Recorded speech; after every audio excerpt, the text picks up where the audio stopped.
Hi, this is Alex from Asher Lectures. Today we're looking at Alfred Hitchcock's Rear Window for VCE English.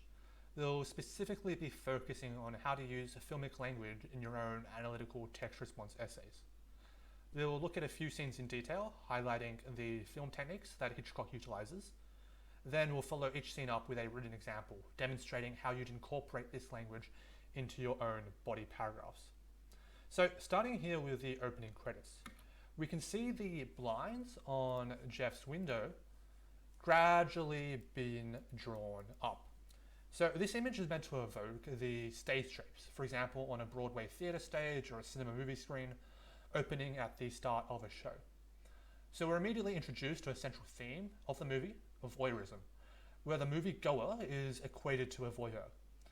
Remember, most of the shots looking out of Jeff's window are from Jeff's point of view.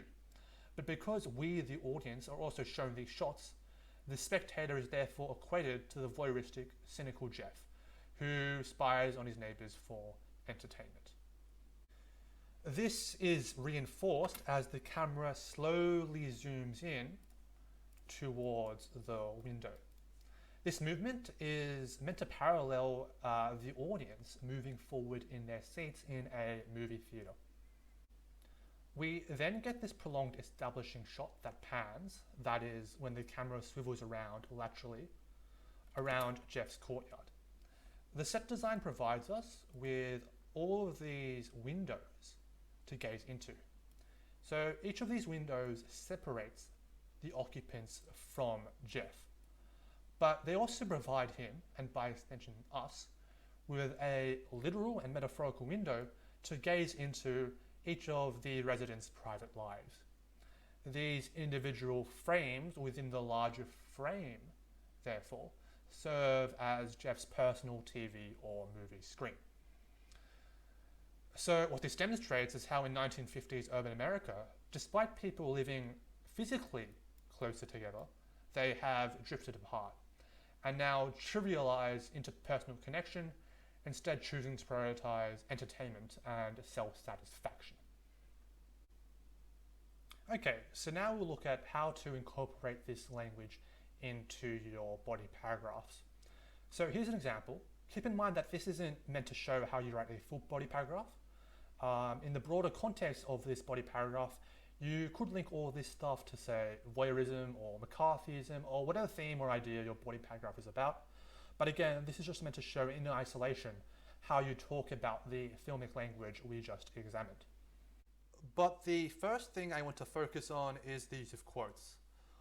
All of my examples will have quotes. These are ones you can use in your own essays. So just like with standard novels or plays, you want to make sure you're using quotes, in this case, quotes of spoken dialogue, in conjunction with your film techniques and metalanguage. Metalanguage being language about language. Both elements, quotes and techniques, are forms of evidence that you need to use in your essays. One thing to note is that you want your quotes to be short and sharp. You wouldn't want your quotes to be too much longer than this sort of length. And as always, single or two-word quotes are perfectly acceptable. If you keep your quotes shorter, they become easier to integrate into your writing. You want your sentences to read and flow smoothly, and your quotes should be integrated and inserted somewhere in the middle of your sentences to achieve this smooth flowing effect. Incidentally, this becomes a lot easier to do if your quotes are shorter, and your quotes become easier to memorize as well. Of course, I wouldn't limit my body paragraph entirely to single or two-word quotes, but if they form a majority of your quote bank, then that should be fine. You also want to be quoting often. You don't want there to be too much of a stretch of text between quotes without having incorporated some form of evidence from the movie to support what you're saying. So next we'll look at actually incorporating the meta language or the filmic language into your writing. So the thing you really want to note here is that you want to be as explicit as possible when using the actual terms, using the actual language of film in your writing, right? So you want to mention stuff like title credits, or the camera zooming, or moving, or panning, or tilting, or whatever. You want to use this sort of language, right? These are checkboxes in the rubric that your marker that your teacher will need to tick off. So make sure you use this sort of language. You also have some room to be explicit when describing the actual images, the actual process of the film itself. So you can talk about how, the window blinds are being drawn upwards, or you can talk about how this is a movement towards and eventually past the window frame. You can afford to be descriptive to some extent. However, make sure you're not overdoing it, right? So what you want to avoid doing is storytelling, where you just have lengthy chunks of text which describe the movie, or basically retell the movie, right? You want to avoid that. You want to avoid that by limiting yourself. You can be descriptive, yes, but only say what you need to say. Only describe the very bare minimum that can be described. The final thing I want to point out is how you can use verbs, action words, to help build your essay, to help build your body paragraph towards your topic, sentence, and contention. Again, with analytical text response essays, you want to be doing analysis. A way you can achieve this analysis is by using verbs. Verbs can do a number of things. Firstly, they allow you to connect the film to the broader ideas, to the overarching messages, or the big picture stuff that Hitchcock is trying to convey. You want to be using language, vocabulary, like this shows, this illustrates, this demonstrates, or in this case, equating a character to something else in order to prove a larger point, anything that you can use to connect to the big ideas at hand. Verbs also allow you to complete certain images or ideas. They allow you to expand on something in more detail, to say that this is what this image or idea is trying to evoke, or trying to do, or trying to achieve. And verbs also allow you to connect two or more pieces of evidence together. You don't always have to talk about each piece of evidence in isolation. They aren't necessarily mutually exclusive, so it isn't always just this quote equals this, and this is separate from this technique which equals this. Rather, you often have pieces of evidence working in tandem with one another, building off one another, reinforcing one another with the same effect in mind. So, for example, here I am connecting this quote by using the verb is sustained with this film technique in the camera zooming. And this is what it looks like when it's all put together. Note that there's a sort of balance across everything, right? I've got an equal number of quotes to, or a relatively equal number of quotes to film techniques to verbs, right? So what this meant to show is how I'm kind of linking everything together. I'm linking my quotes, my film techniques, and my verbs to build towards my goal of showing what this body paragraph is aiming to do, or what this body paragraph is aiming to show. This is the sort of balance that you want to be aiming for. You don't want any one thing to be, overwhelming the others, right? You don't want to have too many quotes at the expense of having not enough film techniques, right? Or too much evidence without having enough analysis of what that evidence actually achieves. So this is the sort of balance you want to be looking for. In this next scene, we're going to focus on a number of different techniques. First and foremost being Grace Kelly, that is the actress behind Lisa Fremont, and her costumes. So costuming is a film device, film technique that is often overlooked, but is especially important in Rear Window, because in Rear Window it is a motif. That is, it is a repeated and recurring image / idea that is, in this instance, meant to show Lisa's development as a character. Whereas her character evolves, so do the costumes that she wears. So when Jeff and Lisa are first introduced to us, we note that their relationship is fairly strained. Why? Because Jeff believes that they're of two different worlds. He thinks that Lisa is this rich upper-class socialite versus himself, where he is this rough guy who visits war zones to capture photos on his camera. So he thinks they're of two different worlds, right? And this is emblemized in the costumes that Lisa wears early on. So here, the exact quote for this dress is that it's right off the Paris plane. It's this expensive, ostentatious, full-skirted frilly affair, right? With these expensive accessories, this bracelet and this pearl choker over here, right? that is meant to imply early on how the two of them are kind of very different from one another, at least in Jeff's eyes. This divide between the pair is reinforced by a couple other techniques as well. Firstly, note the positioning of the actors relative to each other. We can see that Lisa is taller, or at least physically sitting higher up, when compared to Jeff.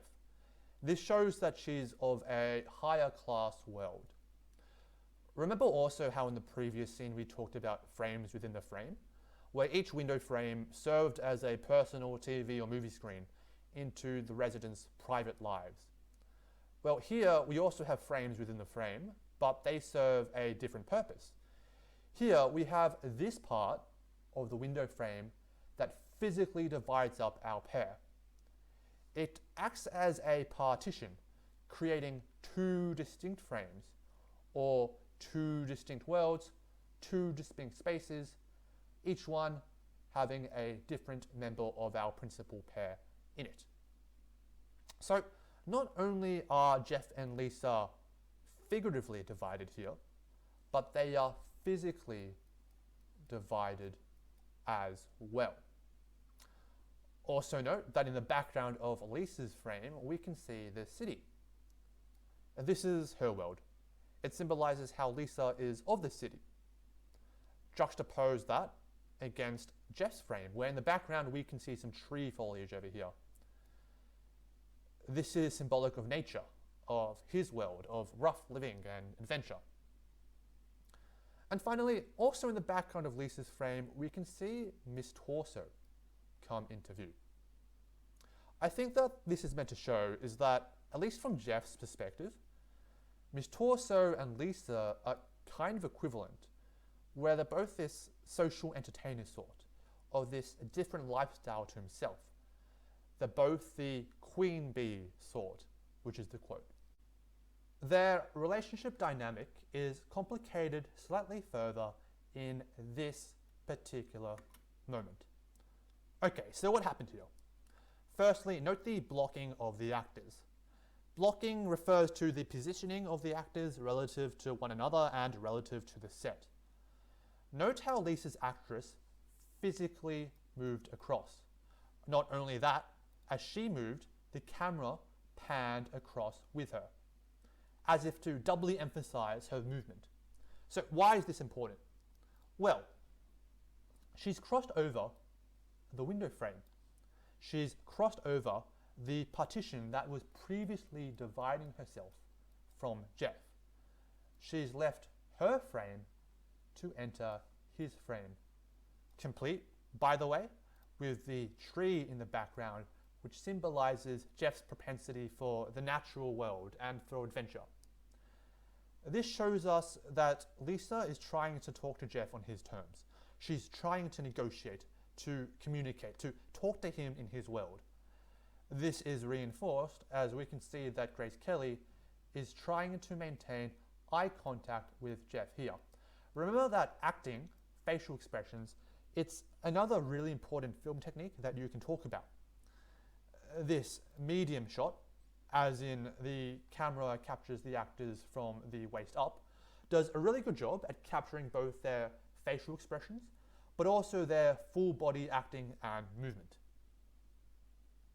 It also highlights how, in this instance, Lisa is actually still physically taller up or higher up than Jeff is here. But maybe this has taken on a new meaning. Maybe it's meant to illustrate that Lisa is taking the proverbial high road here. Or maybe it suggests that Jeff feels threatened by her, maybe not physically threatened, but by the idea of deepening a relationship that he does not think will work out. We can see this in Jeff's response, where he pointedly does not want to make eye contact. His gaze is averted. He doesn't want to talk. He doesn't want to communicate. He feels as if their relationship has nowhere to progress. If we compare Lisa's costume from earlier on in the movie to how it appears in the end, we can see how there's a marked difference to show how she's changed as a character, right? She's no longer wearing the expensive dresses, but she's got a far more practical getup now, right? She's wearing these very practical pair of Levi's, this button-down shirt or blouse here, right, where she's kind of embraced the more physical side of Jeff's lifestyle. She isn't wearing the expensive accessories anymore. She doesn't have the pearl choker on, right? And this is all reinforced by the fact that she's reading this book about the Himalayas over here. But if we move on a bit further, we note that she swaps out her book on the Himalayas to an edition of Harper's Bazaar magazine, right? I think this is meant to demonstrate how, whilst Lisa has embraced Jeff's well to some extent, she's still her own person, right? She isn't fully about, doing what he says. Rather, she's still got her own interests that she likes to pursue in this instance. She's compromised is the word that I would use to describe it. And here's an example of how you would incorporate all of that into your writing, into your body paragraphs. Feel free to pause this if you want to have a read of the entire thing. But the very first thing we'll note is, once again, the use of quotations here. So note how, again, we have quite a lot of quotes, right? We want to use quotes fairly often, right? We don't want any stretch of text to be too long without there being any quotation to support or to back up what we're saying. But also note that our quotes are fairly short, right? Most of them are, in fact, 1 or 2 word quotes, right? We also have a longer quote over here, but most of them are fairly short. Nothing is particularly lengthy, right? They're short, snappy, to the point, but they demonstrate exactly what we're trying to say. Also note that if you want to modify a quote slightly, you can do that by adding your modifications in these square brackets over here, and that's perfectly acceptable to do. Your teacher will know what you mean when you do that sort of thing. Next, we're looking at the use of filmic language or meta language here. Once again, note how we use quite a bit, right? You don't necessarily have to use this much, right? This is just meant to, this is perhaps a bit exaggerated just to serve as an example, to serve as a demonstration. But still remember to include at least some meta language, some filmic language in your body paragraphs. Note how we have a variety of techniques that we discussed, right? We talk about the costuming here, right? But we also talk about stuff like the shot composition, the mid-shot, and the use of mise-en-scène. Mise-en-scène, if you don't know, is everything that's within a frame. So this refers to acting, costuming, positioning, the set design, the lighting, everything within a frame, right? We talk about stuff, how the window frames border them individually, right? We talk about blocking, right? There's a whole lot on offer that you can mention. You don't have to necessarily mention all of this or, this amount, but remember to include at least some of it, because there is a wealth of filmic techniques that Hitchcock utilizes that you can also talk about in your own writing. Also note how, again, when we describe the filmic techniques, we don't go overboard, right? We describe enough to show a point, right? We describe enough here to show that her outfit at the start is very expensive, it's very flowery, it's very ostentatious. But we don't go overboard with that. We don't ever resort to storytelling, right? And also note at the end how we talked about how this is a visual motif for costuming, right? We mentioned how at the start, this is how it appears, and we contrasted it to how it appears down at the end when everything is a lot more practical. And again, here we have our verbs and our action words. So again, you want to be using language like this emblemizes, this shows, this emphasizes, this illustrates, right? To connect your evidence to your explanations. These type of words, this type of language is a really easy way to segue between your evidence to the explanation of what that evidence actually shows us. What this evidence actually says about the bigger things, about the characters or the themes at hand. At the same time, you can also use evidence, as I mentioned previously, to link, you can also use these verbs to link multiple pieces of evidence together. In this instance, we use the term juxtaposed against to connect and to contrast Lisa's costume later on versus her costume early on, and then to explain what exactly this tells us about her character and how she's developed. And this is what it looks like when it's all put together. Note again how we have a general sort of balance across everything, right? As I mentioned previously, you don't necessarily need this much discussion on the actual techniques or the meta language, right?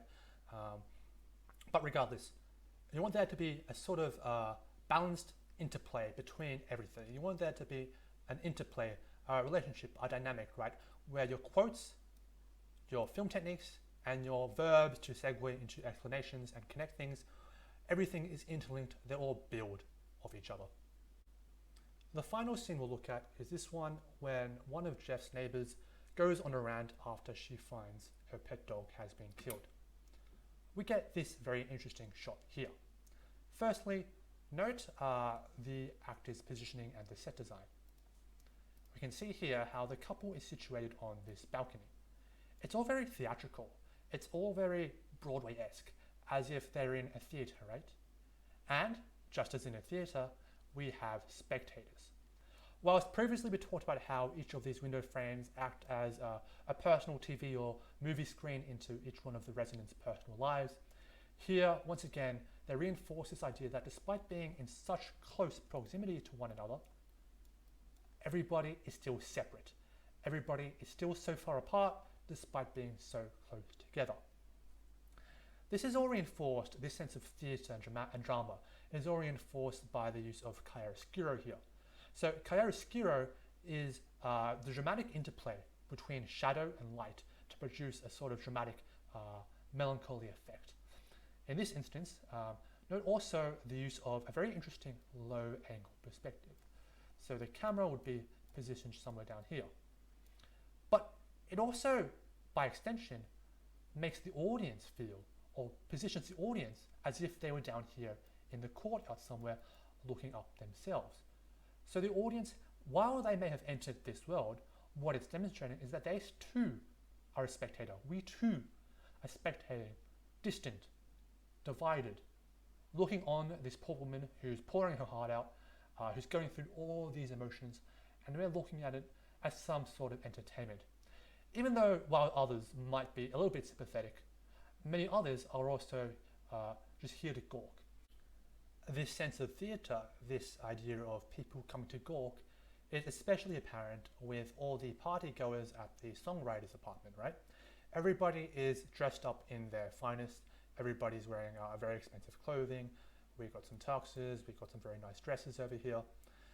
Everybody's flocking to the windows or coming outside to see what's going on. Note also the set design.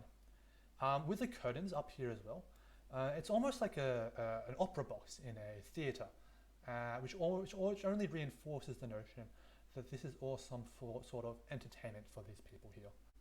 Note also the editing, where the shots are constantly cutting between the woman and her husband and the reactions of the spectators looking up at her. Some may be sympathetic, others may be less so, but the point is they're also distant. It's almost like a shot reverse shot that you normally have within a dialogue scene, where shots constantly rotate, or rather alternate, between one person and the other as they speak to one another. Here, however, because they're so distant, that sense of intimacy is no longer here. Rather, it's the people looking up at her, seeing it as some sort of theatre, as some sort of entertainment. And when that entertainment is done, people go back inside, doors are closed, they no longer care, whilst the world continues chugging along behind us, uncaring, cold, unsympathetic. And once again, here we have our written example. Feel free to pause and have a read if you want, but starting with our use of quotes. So again, our quotes are mostly relatively short and snappy. Note how the longest gap we have is about this long between the use of quotes. This is the right, it's filled with other forms of evidence in the form of filmic techniques, film language, etc. So, this is pretty much, this is pushing it, but it's pretty much, as acceptable as you can get. Also note that again, if you want to modify quotes, you're perfectly at liberty to do so. Just use square brackets and they'll indicate to your teacher that's what you're doing. Again, these quotes are straight from the movie, so feel free to use any of them in your own writing if you want. And here we have our film techniques, our film language. As I said, most of it occupies this sort of section of the paragraph. That's fine, that's completely acceptable. As you'll note, there isn't as much discussion of the filmic techniques as there was in the previous example, but again, this is perfectly acceptable. In fact, this is pretty good. I talk about a range of different techniques. We have the angle of the shot, we have the editing, and we also have the costuming. You don't have to touch on all of these, but you should at least touch on some of these in each one of your body paragraphs to make sure you achieve some sort of balance, to make sure you're talking about, the actual language of the film at all points in your essay. And here are our verbs, here are our action words. Make sure you're using comfortable with vocabulary like this exemplifies, this suggests, this underlines, because they're very versatile, they're very useful. Over here, for example, we're using it to connect pieces of evidence, in this instance quotes, to what actually occurs, what actually happens in the movie. While up here, we're using it to demonstrate, to communicate what the core ideas, what the major themes and the major messages that Hitchcock are trying to communicate, what they are. And here's what everything looks like when it's all put together. Note again how there's a relative balance across everything. Everything should build off one another. All your devices, all your quotes, they should all interlink and interplay. Everything should support your primary contention and your topic sentences. The last thing I'll note is this writing technique over here. This is hyphenation, where basically I use hyphens to insert an idea, another clause within the middle of a sentence. Now this is really useful when you're struggling to articulate or communicate a new idea. Maybe it's a smaller idea and you don't really want to start a new sentence for it, or maybe you don't want to break up your train of thought. It's a very nice thing you can do to include something quickly on the fly. However, this shouldn't be overdone, because if you have too many of these in a paragraph, it can make your writing very stuttery. Otherwise, I hope this video helped. I hope you learned something. If you did like it, if you do enjoy it, please leave a like, please subscribe, please follow us on our social media. There's a link to the Asher Lectures Facebook page below, as well as our website. We offer a number of services for VCE subjects, including weekly resources across a range of different subjects. We also do school visits and school lectures, and we offer private and group tutoring. Please feel free to contact if you are interested. Thank you.